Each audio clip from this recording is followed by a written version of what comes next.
नमस्कार दोस्तों, मेरे चैनल पर आपका स्वागत है।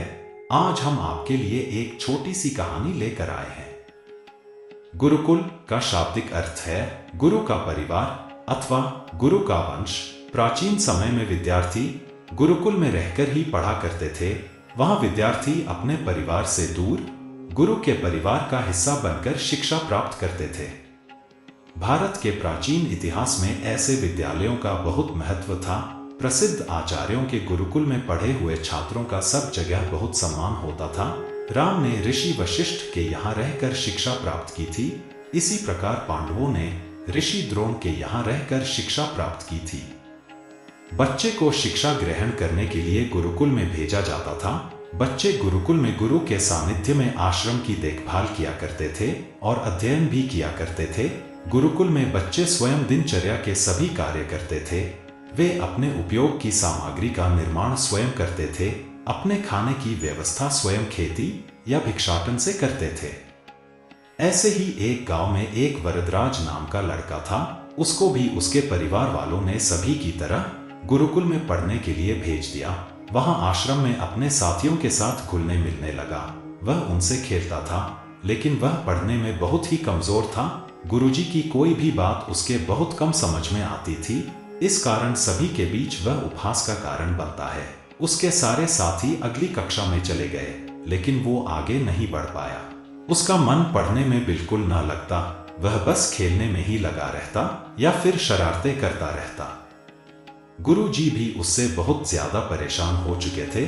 फिर गुरुजी जी ने भी आखिर हार मानकर उसे बोला, बेटा वरदराज, मैंने सारे प्रयास करके देख लिए हैं, पर तुम अपनी हरकतें नहीं बदली। तुम्हारा मन पढ़ने में नहीं है। अब यही उचित होगा कि तुम यहाँ अपना समय बर्बाद मत करो। अपने घर चले जाओ और घर वालों की काम में मदद करो। वरदराज ने भी सोचा कि शायद विद्या मेरी किस्मत में नहीं है और भारी मन से गुरुकुल से घर के लिए निकल गया।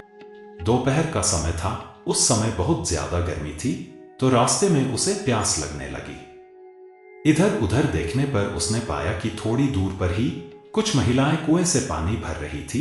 वह कुएं के पास गया। वहां पत्थरों पर रस्सी के आने जाने से निशान बने हुए थे। तो उसने महिलाओं से पूछा, यह निशान आपने कैसे बनाए? तो एक महिला ने जवाब दिया, बेटे, यह निशान हमने नहीं बनाए। यह तो पानी खींचते समय इस रस्सी के बार बार आने जाने से ठोस पत्थर पर भी ऐसे निशान बन गए हैं। वरदराज सोच में पड़ गया। उसने विचार किया कि जब एक कोमल से रस्सी के बार बार आने जाने से एक ठोस पत्थर पर गहरे निशान बन सकते हैं, तो निरंतर अभ्यास से मैं विद्या ग्रहण क्यों नहीं कर सकता।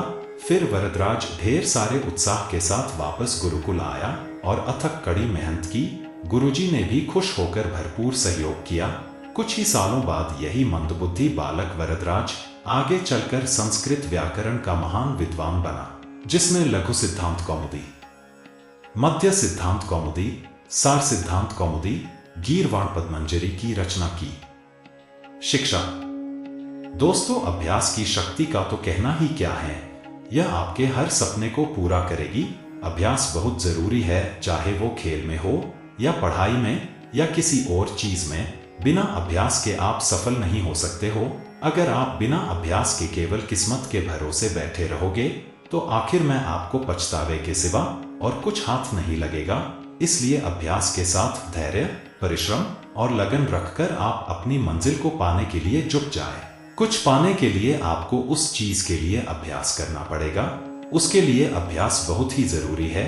अभ्यास नहीं करोगे तो वह चीज आपके पास नहीं आएगी। उसके लिए आपको कड़ा परिश्रम करना पड़ेगा। तो इस कहानी से आपको कुछ अच्छा सीखने को मिला होगा। ऐसे ही कुछ नई नई कहानी आपके लिए हम लेकर आते रहेंगे। हमारे साथ जुड़े रहने के लिए कृपया हमारा चैनल को फॉलो कर लेना और वीडियो अच्छी लगी है तो लाइक कर देना। खुश रहो, हमेशा हंसते रहो। धन्यवाद।